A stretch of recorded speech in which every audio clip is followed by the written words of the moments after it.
Alhamdulillah, jazakumullah khairan jazaa ucapkan kepada Habib Dr. Syakiri yang telah memimpin jalannya Maulid tiba.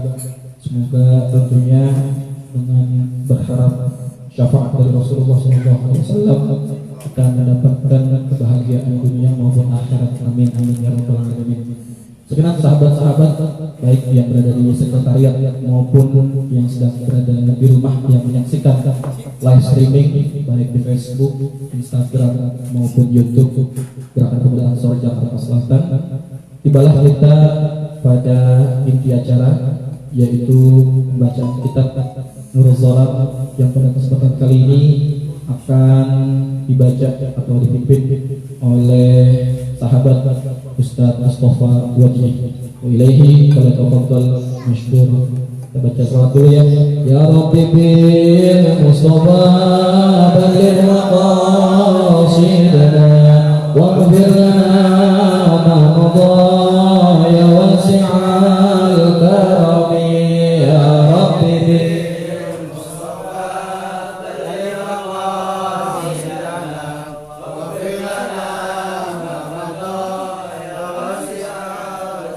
محمد سيد الكونين والثقلين والكريمين من عرب ومن عجم. يا رب بالمصطفى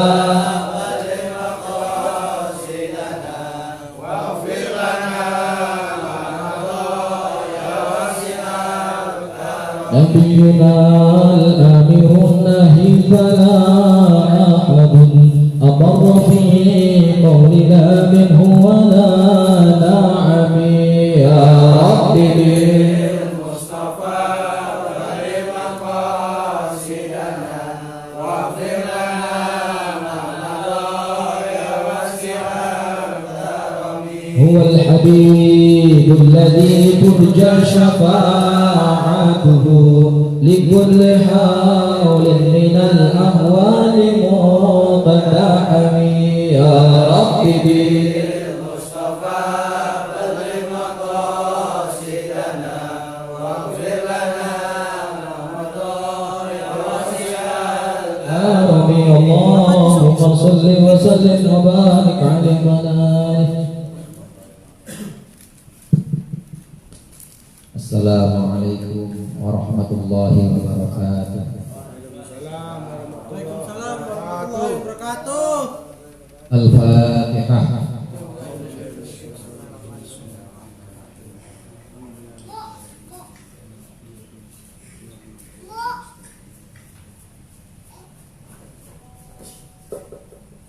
Hadratul afadil al-a'izzah al-masyayikh wal-asatidah wabil khusus sahibul fadilah Habib Iqbal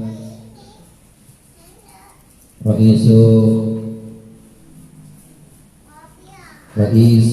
Gerakan Pemuda Al-Harakah Syababiyah Ansor Jakarta Al-Janubiyah, Ketua Gerakan Pemuda Ansor Jakarta Selatan,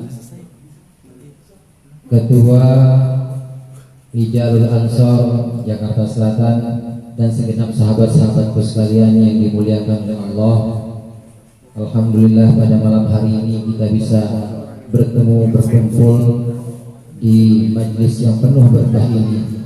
Setelah tadi diiringi dengan lantunan salawat oleh Habib, kemudian juga diawali dengan pembacaan tahlil, kemudian yang terakhir ini kita akan membaca salah satu dari karya ulama kita, yaitu Nurul Dolam. Hadirin sahabat-sahabat Gerakan Pemuda Ansor Jakarta Selatan yang berbahagia, Nurul Dolam ini adalah sebuah kitab karya Syekh Muhammad Nawawi bin Umar Al-Bantani. Kitab Nurul Dolam ini adalah sebuah syarah atau penjelasan dari kitab Aqidatul Awam yang terkenal itu. Kalau anak muda NU atau santri NU itu biasanya disebut Aqidatul Awam, itu pasti sudah tahu. Aqidatul Awam ini sebuah kitab nadhaman yang merupakan satu pelajaran pemula untuk ilmu tauhid bagi para pelajar-pelajar NU khususnya. Aqidatul Awam ini adalah kitab yang berbentuk nazam. Banyak karya-karya ulama yang dahulu itu dalam bidang tauhid atau akidah seperti ini, misalnya bidang ilmu nahwu atau bidang-bidang lain ilmu fikih, ini memang dibentuk dalam bentuk nazam. Artinya memang ada karya dalam bentuk nazam. Jadi kalau teman-teman yang dari Hadrahmani, dari Cilandak ya? Iya. Kalau nazam itu adalah bentuk syair, tapi syair khusus untuk pendidikan. Kenapa para ulama membentuk nazam ini, mengarang nazam ini untuk mempermudah hafalan? Di bidang akidah al-tauhid ini kita kenal yang paling dasar yaitu aqidatul awam. Kemudian di bidang ilmu nahwu misalnya kita kenal ada yang namanya Imriti. Kemudian di bidang sorofnya kita kenal nazam maksud dan lain sebagainya. Itu adalah untuk mempermudah hafalan para pelajar mubtadiin, mempermudah supaya dengan nazam ini yang nanti bisa dilantunkan atau yang nanti bisa dilakukan sesuai dengan irama, maka mudah hafalan untuk para pelajar. Aqidatul Awam ini pada awalnya disusun oleh Syekh Ahmad Marzuki dari Ngimpi. Syekh Ahmad Marzuki adalah seorang ulama. Syekh Ahmad Marzuki Al-Maliki ini adalah seorang ulama kira-kira abad ke-13 Hijriah. Itu kalau dikonversi ke Masehi itu kira-kira abad ke-18 Hijriah. Jadi tahun 1700-an. Syekh Ahmad Al-Marzuki ini bermimpi bertemu dengan Rasulullah. Nah, dengan mimpinya itu bareng sama-sama bersama para sahabat. Kemudian Rasulullah beliau minta kepada Syekh Ahmad Marzuki ini bacakan nazam, di mana nazam itu siapa orang yang menghafalkannya maka akan masuk surga, kata Rasulullah. Syekh Ahmad Marzuki bingung waktu itu, nazam yang dimaksud Rasulullah itu apa? Akhirnya oleh Rasulullah dituntut dibacakan mulai dari Abda'u bismillahirrahmanirrahim dan seterusnya hingga sekian bait. Ini adalah tuntunan dari Rasulullah. Nah, ini dibangun-bangun Syekh Ahmad Marzuki langsung apa? Ada nggak di sini kayak begitu? Ngimpi, ketemu, dapat amalan, bangun-bangun apa? Ada nggak? Itu Syekh Ahmad Marzuki bangun langsung hafal sekian bait, kira-kira puluhan bait nazam ini kemudian apa? Dan inilah yang kemudian jadi nazam Aqidatul Awam ini. Nazam Aqidatul Awam ini kemudian disyarahi atau diberikan penjelasan oleh Syekh Muhammad Nawawi Al-Bantani, ulama kita yang karya-karyanya sudah banyak kita kenal. Kita mulai bismillahirrahmanirrahim. Nanti saya akan bacakan bait-baitnya saja, adapun syarahnya nanti. Semua penjelasan insyaallah sumber pokoknya adalah dari Nurul Dolam. Untuk menjelaskan bait-bait ini saya ambil dari Nurul Dolam. Bismillahirrahmanirrahim. Abda'u bismillahi warrahmani wa birrahimi daimil ihsani falhamdulil qadimil hamdulillahil qadimil awwali wal akhiril baqi bila tahawuli. Abda'u bismillahirrahmanirrahim. Aku memulai mengarang nazam ini dengan nama Allah warrahmani, dan zat yang maha pengasih, wa birrahimi, dan dengan zat yang maha pengasih penyayang, daimil ihsani, yang pemberiannya itu terus menerus. Walhamdulillahil qadimil awwali, maka segala puji hanya milik Allah al-qadim yang sifatnya terdahulu, al-awwali yang awal, yang pertama kali, wal akhiril baqi, dan juga yang terakhir, al-baqi yang kekal bila tahawuli, tanpa berubah. Ini muqaddimah, ini adalah pembukaan sebagaimana bara'atul istihlal atau pembukaan setiap karangan biasanya, atau khutbah biasanya. Khutbah ini diawali dengan alhamdulillah. Maka abda'u bismillahirrahmanirrahim ini adalah pembuka kitab Aqidatul Awam yang disusun dalam bentuk nazam oleh Syekh Muhammad Al-Marzuki. Ada perbedaan antara Ar-Rahman dan Ar-Rahim. Mungkin sahabat-sahabat sekalian sudah tahu. Ar-Rahman itu sifat Allah, karena di sini ada tambahan huruf dari asal katanya rahimah yarhamu, ini ada tambahan rahman, maka ziyadatul huruf tadullu ala ziyadatil makna. Tambahan huruf ini menunjukkan ada tambahan makna. Maka ada pendapat yang mengatakan bahwa rahman itu lebih kasihnya Allah, sayangnya Allah itu lebih banyak dan lebih umum dibanding dengan rahim, karena di situ ada tambahan alif dan nun rahman. Sedangkan rahim ada tambahannya hanya ya saja. Kenapa lebih umum? Karena rahman disebut juga rahman dunya wal akhirah. Rahman di sini artinya Allah yang maha pengasih baik di dunia dan di akhirat. Nah sekarang kalau kita lihat misalnya ada yang sepanjang hidupnya ini tidak pernah taat kepada Allah, penuh maksiat misalnya, kemudian tetap Allah kasih rizki, tetap Allah kasih dia selamat, keluarganya juga semuanya sehat-sehat aja, bahagia, padahal itu nggak pernah ibadah sama Allah. Ini menunjukkan bahwa Allah itu punya sifat Rahman. Allah punya sifat yang maha pengasih, dan kasih sayangnya itu tidak berbatas kepada orang-orang mukmin saja, orang-orang kafir juga dikasih. Ini yang namanya Rahman. Ada orang misalnya wayangnya kita ngaji begini, tapi ada yang di luar itu ya pada mabuk-mabukan. Sama Allah tetap Allah kasih hidup. Besok Allah kasih kesempatan lagi, masih tetap begitu aja. Masih tetap Allah kasih jaminan makannya, hidupnya, semuanya masih Allah kasih jaminan. Ini menunjukkan bahwa Allah punya sifat Rahman. Berbeda dengan Rahim. Rahim ini adalah kasihnya Allah yang sifatnya khusus hanya untuk orang-orang beriman saja, yaitu rahmatnya Allah yang diperuntukkan untuk kita, yang kita insya Allah termasuk dalamnya, yaitu nanti di akhirat. Mendingan mana? Mendingan kira-kira kita di dunia ini disayangi Allah, di akhirat jauh dari Allah, atau mendingan di dunia ini kita ya nggak terlalu mendapat rahmat Allah, tapi nanti di akhirat diampuni Allah. Mendingan mana? Mendingan yang kedua apa yang kedua? Mendingan yang kedua, nggak usah yang pilih yang pertama. Emang gak ya? Mendingan yang kedua, saya pilih yang ketiga. Mendingan di dunia dapat rahmat Allah, di akhirat juga dapat rahmat Allah. Ini Rahim yang sifatnya lebih khusus dibanding Rahman. Kemudian di sini disebutkan Daimil ihsani, Allah lah yang kebaikannya itu dawam, daim, terus menerus. Kebaikan Allah kepada makhluknya ini tidak pernah putus, terus menerus, sambung terus, tidak pernah sedikit pun ada jeda.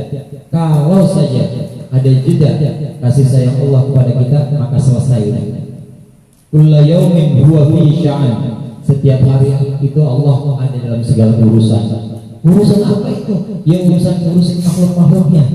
Bagaimana Allah menyiapkan kasih sayang atau memberikan kasih sayang kepada seorang ibu untuk anak-anaknya. Bagaimana Allah memberikan rasa sayang seekor kucing kepada anak-anaknya. Ini semua termasuk bagian dari rahmat-rahmat Allah yang setiap harinya huwa fi sya'an. Setiap hari Allah dalam keadaan, dalam perkara, dan dalam urusan-urusan yang Allah atur.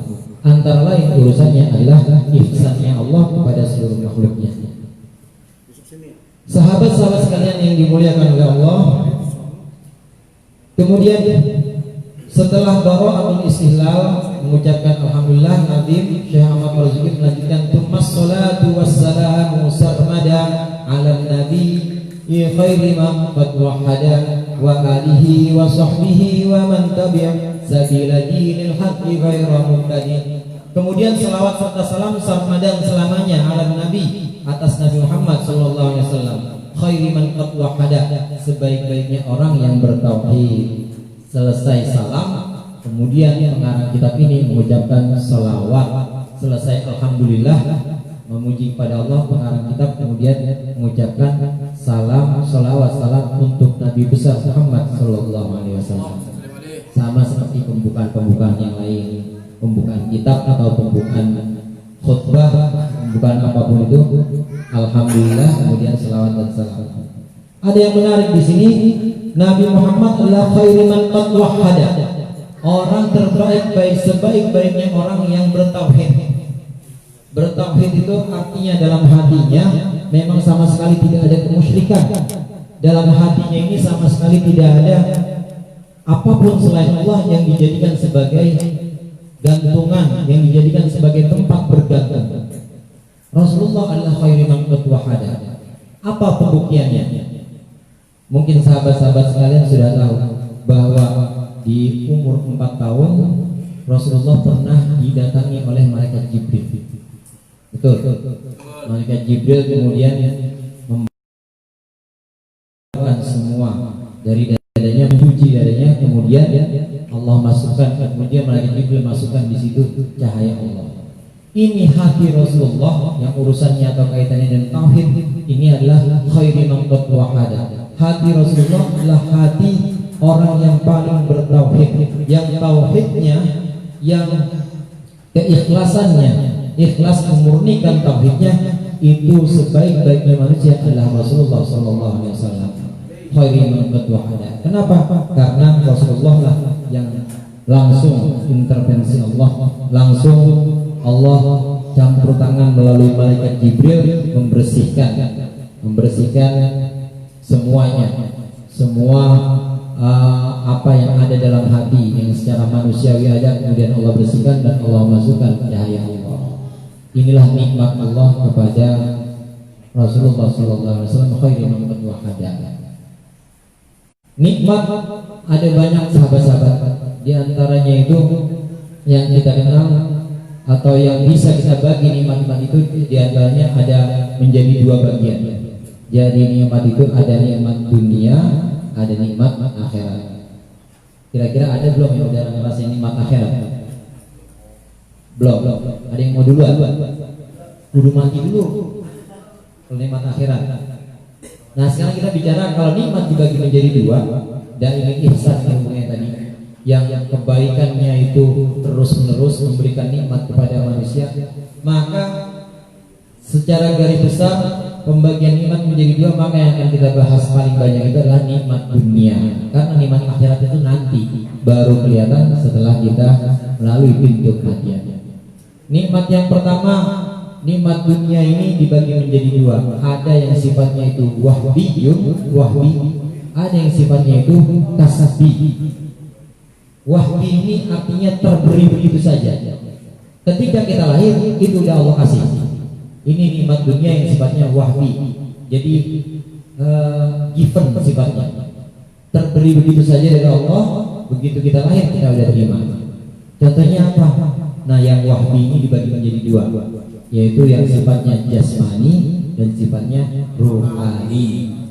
Yang sifatnya jasmani, kita lahir dari rahim ibu kita, kemudian sudah Allah berikan anggota badan jasmani ini. Ada kepala, ada kuping, bentuknya pas semua itu. Bentuknya pas. Coba bayangin kuping kita, ya kuping kita posisinya nggak proporsional. Jadi kupingnya rada kemari, mata rada ke atas, kira-kira gimana bentuknya itu? Enak nggak dilihatnya? Nggak enak. Ini Allah berikan yang sifatnya wahbi, yang sifatnya terberi begitu saja. Sejak lahir Allah berikan jasmani ini yang sempurna. Allah berikan itu tangan, Allah berikan kepada kita itu kaki. Ini sifatnya wahbi, terberi begitu saja. Kita nggak minta, udah Allah kasih. Yang kedua, yang sifatnya terberi atau wahbiyun ini, ada yang sifatnya ruhani. Ruhani ini bukan berupa badan, tapi berupa kekuatan yang tidak kasat mata, tapi justru menjadi pokok dari jasmani. Badan kita kalau nggak ada ruhnya, kira-kira bisa gerak nggak bisa. Kemudian kepala kita atau jiwa kita, badan kita keseluruhannya ini, kira-kira kalau nggak ada ruhani, tidak ada ruh, bisa berpikir kan? Allah beri kemampuan untuk berpikir, Allah beri kemampuan untuk berbicara, Allah beri kemampuan untuk menyimpulkan hal-hal yang memang perlu dipahami. Ini semua udah menjadi daya yang Allah berikan begitu saja. Jadi seolah-olah ketika kita lahir bertambah dewasa, itu dalam diri kita udah Allah install itu kemampuan untuk memahami, udah Allah install kemampuan untuk berpikir. Nah inilah 2 kenikmatan yang sifatnya wahbi, wahyun atau terberi begitu saja, sifatnya jasmani dan rohani. Kemudian nikmat dunia yang golongan yang kedua, yaitu yang sifatnya kasbi. Kasbiyun ini artinya harus kita upayakan. Kalau yang jasmani rohani tadi itu kita nggak upayakan, Allah dapat, Allah berikan kepada kita dapat cuma-cuma, kita lahir dapat itu. Tapi yang ini nih, yang barisan ini harus diupayakan. Apa itu? Yaitu nikmat sehat. Sehat harus kita upayakan. Gak mungkin kita bisa sehat kalau kita nggak makan. Gak mungkin kita bisa sehat badan kita kalau kita nggak menjaga atau nggak melakukan gaya hidup yang sehat. Maka ini sifatnya diupayakan. Apalagi yang sifatnya kasbi, termasuk nikmat yang sering kita sebut-sebut, yaitu nikmat iman dan Islam. Itu sifatnya kasbi. Rata-rata mungkin, mohon maaf Ibu, rata-rata mungkin kita ini semua Islamnya itu warisan. Ada yang Islamnya boleh usaha sendiri. Apa warisan dari emak bapaknya? Rata-rata warisan dari emak bapaknya. Tapi ini nggak boleh dalam iman, itu nggak boleh yang namanya taklid, nggak boleh. Kalau dalam hal ubudiyah kita ibadah, misalnya sholat taklid rukunya seperti ruku Rasulullah Shallallahu Alaihi Wasallam, sujudnya seperti sujud Rasulullah, ya memang itu dalam ibadah. Tapi kalau dalam hal iman, keyakinan kita, keimanan kita kepada Allah, bahwasanya Allah itu wujud tidak, bahwasanya Allah itu punya makhluk malaikat, itu semua nggak boleh taklid. Artinya untuk mencapai keimanan yang kuat, mencapai keimanan yang memang sempurna, itu nggak dengan cuma-cuma, kita harus upayakan. Ini yang disebut dengan kasbiyun atau diupayakan. Sahabat-sahabat sekalian yang dimuliakan oleh Allah. Kemudian pada bait berikutnya, wa alihi wa sahbihi wa man tabi' sabila dinil haqqi ghairu muqtadi'. Setelah mengucapkan selawat salam kepada Rasulullah Sallallahu Alaihi Wasallam, kemudian juga kepada keluarga Rasulullah, kepada sahabat-sahabatnya, dan juga kepada orang-orang yang mengikuti agama Rasulullah Sallallahu Alaihi Wasallam. Ada istilah sahabat Rasulullah, ada keluarga Rasulullah. Sahabat Rasulullah itu adalah orang yang berkumpul, bertemu bersama Rasulullah meskipun sesaat dalam keadaan iman setelah adanya risalah. Ini yang namanya sahabat. Jadi bertemu dengan Rasulullah. Nah, sedangkan keluarga Rasulullah, alihi Rasulullah, ini diantaranya adalah keluarga Rasulullah yang secara nasab, dan juga keluarga Rasulullah yang tergolong sebagai orang-orang mukmin. Insya Allah kita termasuk alu Rasulullah Sallallahu Alaihi Wasallam. Amin. Kita termasuk keluarga Rasulullah dalam segi keimanan, termasuk orang mukmin. Namun tetap yang namanya fadilah, ada afdhaliyah, ada keutamaan untuk keluarga Rasulullah yang secara nasab ini tetap memiliki keutamaan. Artinya, kalaupun secara keimanan kita adalah alu Rasulillah, keluarga Rasulullah, tentunya ya, yang secara nasab adalah keturunan Rasulullah, ini juga lebih utama lagi karena udah punya dua poin. Poin yang pertama yaitu secara nasab, dan poin yang kedua secara keimanan. Baik bait nanti kita akan lanjutkan.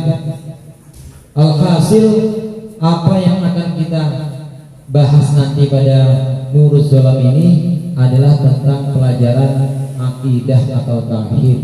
Di antaranya yaitu pembahasan tentang sifat wajib Allah, tentang sifat mustahil Allah, tentang sifat wajib Rasul, mustahil Rasul, dan seterusnya hingga nama-nama Nabi, yang ini merupakan dasar, merupakan fondasi untuk kita, terutama anak-anak muda ini. Di bagian penutup ini saya ingin sedikit memperjelas dan apa yang akan disampaikan atau yang akan kita bahas beberapa pertemuan yang akan datang. Ada sifat Allah yang disebut dengan kudrah. Pernah dengar ya? Kudrah. Wujud hidam baqa mukhalafatul hiyamuhu wahdaniyah, qudrah. Dan itu seperti itu. Qudrah itu artinya kuasa. Sifat ma'nawiyah qadirah. Qudrah. Allah itu maha kuasa, maha mampu, maha bisa. Qudrahnya Allah diterangkan dalam kitab Al-Dolah, nanti akan kita bahas. Qudrahnya Allah itu mempunyai prinsip 6 prinsip sifat wajib semuanya yang sebelumnya, yaitu qudrahnya Allah itu pasti maujud atau eksis. Pasti qudrahnya Allah ini sifatnya tidak, qudrahnya Allah sifatnya kekal, tidak seperti qudrahnya manusia, kemampuan manusia. Qudrahnya Allah sifatnya ini tanpa perantara, berdiri sendiri.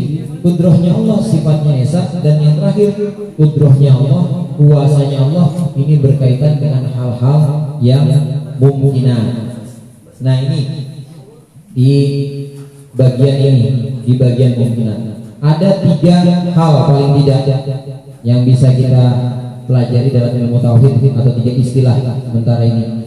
Yang pertama ada yang disebut dengan mungkinat, ada yang disebut dengan mustahilat, ada yang disebut dengan wajibat. Wajibat itu yang wajib. Mungkinat itu hal-hal yang mungkin, sedangkan mustahilat ini adalah hal-hal yang mustahil, hal-hal yang tidak bisa terwujud, mumtani. Nah ini yang saya kasih contoh misalnya yang orang muda ya. Kira-kira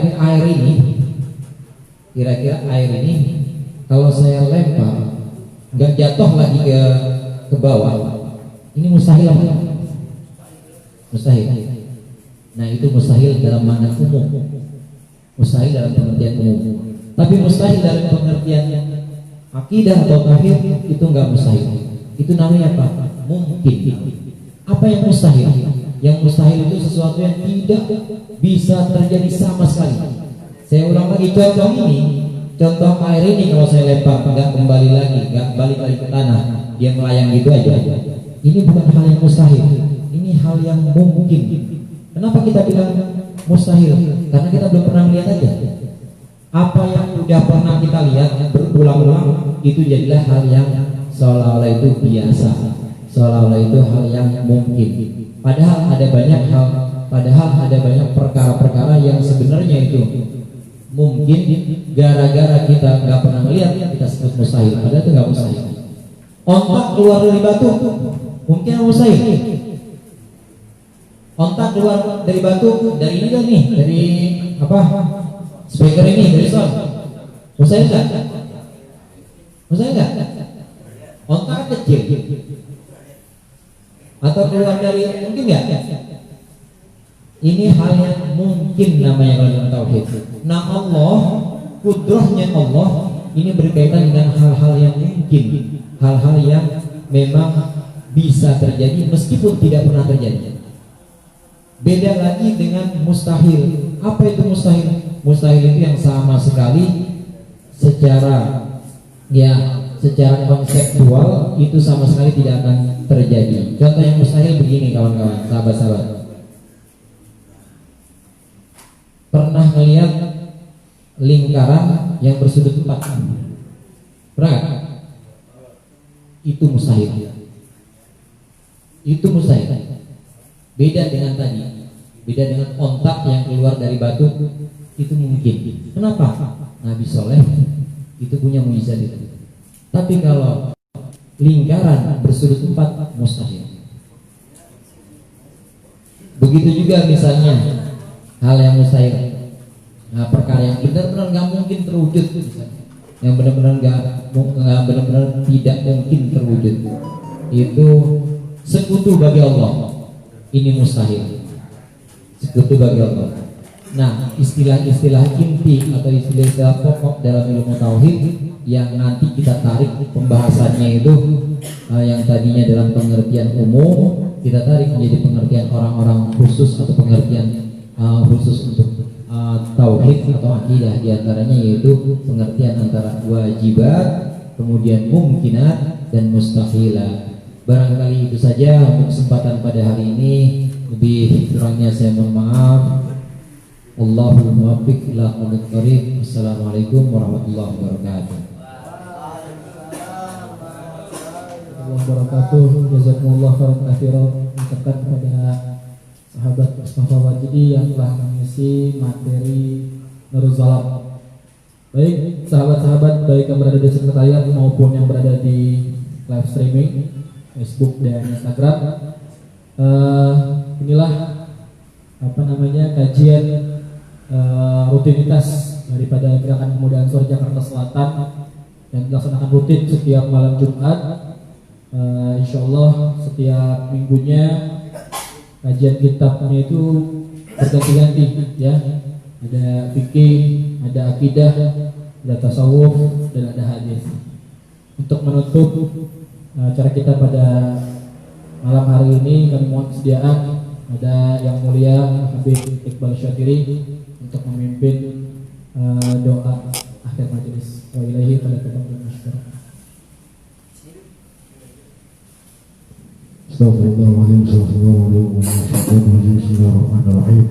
Alhamdulillah alamin, Allahumma salli wa sallim wa barik ala sayyidina Muhammad wa ala sahbihi ajma'in. Allahumma ya ibada man la ibadana, ya sanada man la sanadana, ya dukhra man la dukhrana, ya giyatha man la giyathana, ya kiriman afi hasanat tajawul, ya wasi'at maghfirah.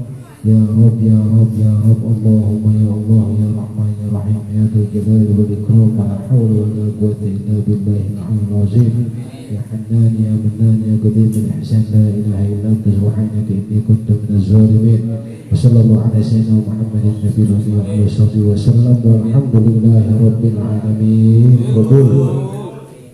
Demikianlah diskusi pada malam hari ini. Sampai bertemu di MMJ minggu depan, majelis malam Jumat minggu depan. Saya selaku Ketua Rijal Ansor Jakarta Selatan mengucapkan terima kasih banyak dan mohon maaf apabila ada kekurangan, kesalahan kata dan kami sampaikan. Wallahul muwaffiq ila aqwamit thoriq. Wassalamualaikum warahmatullahi wabarakatuh.